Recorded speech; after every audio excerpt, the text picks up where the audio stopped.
The Table of Nations has no parallel in ancient Near Eastern literature and is innovative in how it aims to give an account of the various people groups throughout the region.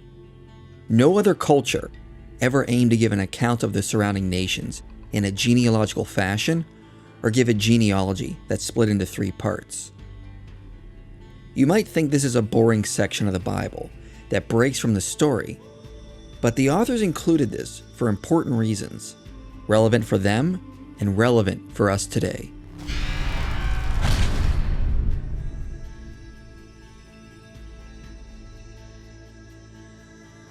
As we said, the Table of Nations has no cultural parallel, providing an element of uniqueness to the Hebrew Bible. This is one among many aspects of Genesis that shows us, despite what radical skeptics say, that the Hebrews were not just attempting to copy older ancient Near Eastern documents that we find in other cultures. Genesis retained elements of a unique history found nowhere else, so it has important relevance for us today in investigating Genesis. As for the cultural relevance of that time period, there are a multitude of intricate and intriguing reasons.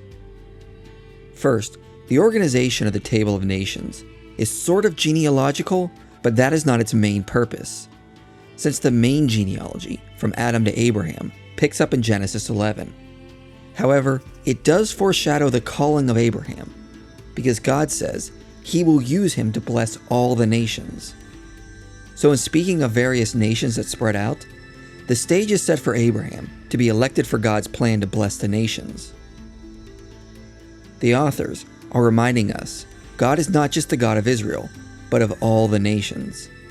His final plan transcended his covenant with Israel and is meant for all the nations of the world. The Table of Nations, combined with the call of Abraham, hints to this later messianic fulfillment. The total number of nations that descended from the 3 sons of Noah is exactly 70. This can hardly be considered coincidental. 70 is a biblical symbolic number that represents totality and completion. Kenneth Mathews says, "This multiple of 7 and 10, numerical figures indicating completeness, indicates that the whole of the world's families are under the eye of God." So the authors have listed the nations they consider the most relevant to their own time period and limited the total to 70 to obtain this important symbolic number.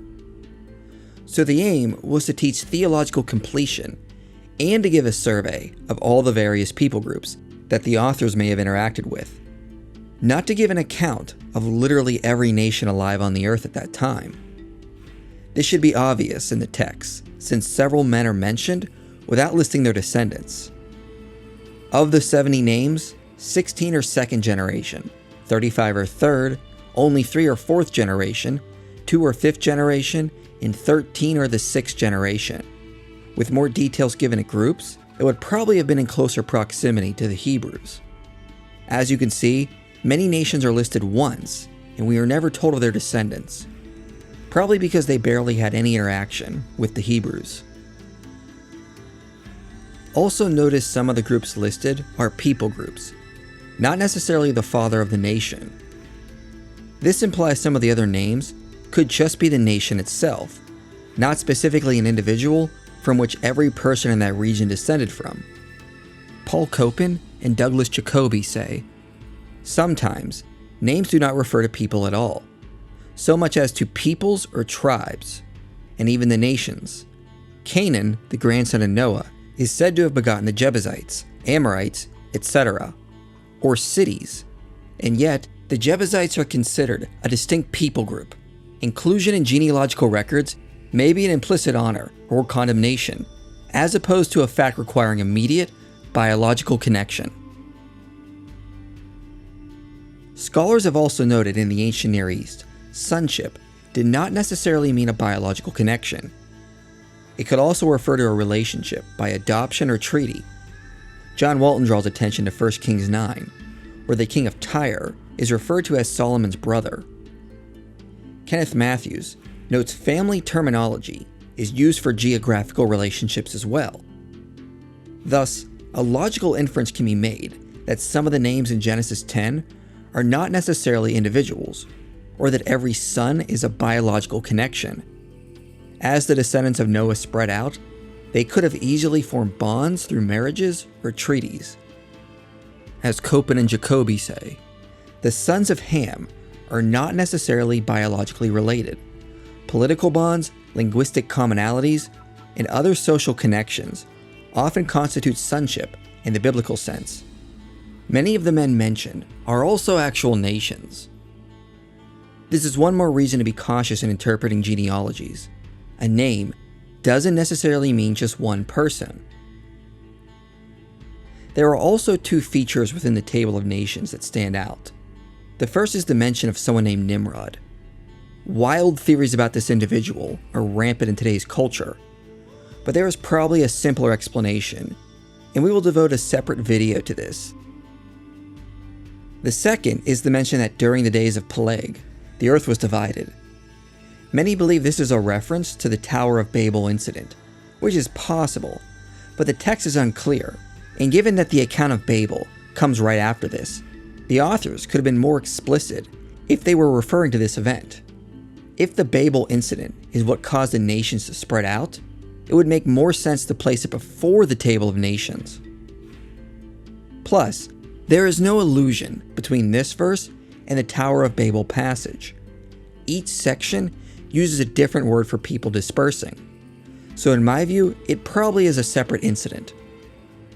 Walton notes it could refer to a division of human communities between farmers and pastoral nomads, or it could refer to a distinct migration of people that drastically transformed the culture at that time. Perhaps it is a reference to the Ubaid or Uruk expansions. But the fact is we simply don't know what this event was, so unfortunately, all we can do is speculate. Finally, scholars like D.J. Wiseman and D.I. Block have argued it represents a Bronze Age survey of nations, based on early indicators within the passage. Instead of it originating in the Iron Age, specific indicators within the text suggest the Table of Nations is a survey of nations during the Bronze Age that was later included in Genesis when it was compiled. First, there are a few things we can point out on what it doesn't mention. It does not include many of Israel's immediate neighbors that were more influential later on, such as Edom, Moab, or Ammon. The Table of Nations spans across several generations, so there would be no issue in including them and leaving out some of the lesser-known groups. Sidon is listed to represent Phoenicia, which is consistent with the primacy of Sidon in the 2nd millennium BC. During the Iron Age, Tyre was just as prominent as Sidon, and they are often mentioned together. So only mentioning Sidon is consistent with the Bronze Age. However, more importantly, it mentions geographical markers to identify the land of the Canaanites, which included cities of the plain, also known as Sodom and Gomorrah. And they did not exist after 1600 BC, based on archaeological indicators. The area was resettled during the Iron Age, and the location of Sodom seems to have been lost sometime after that. But most of all, there is no evidence that during the Iron Age, the ruins of Sodom would have been used as a geographical marker, and so that being included in the Table of Nations fits better with the Bronze Age time period. Next, it mentions Eber as the father of the Hebrews. But during later Israelite periods, that title was applied to Abraham, and never is applied to Eber. Using Eber as the father of the Hebrews would be more consistent with an earlier time period, before the prominence of Abraham among his descendants. Next, many groups within the Table of Nations that were thought to have only existed in the later Iron Age have been shown to have Bronze Age markers. Elisha is found in cuneiform documents at Alalak and is affiliated with Yavin in Ugaritic texts. Some of the descendants of Canaan are mentioned in early texts as well. The Philistines are included, which many think did not show up until the Iron Age, but the Table of Nations doesn't say as to whether they are in Canaan or not.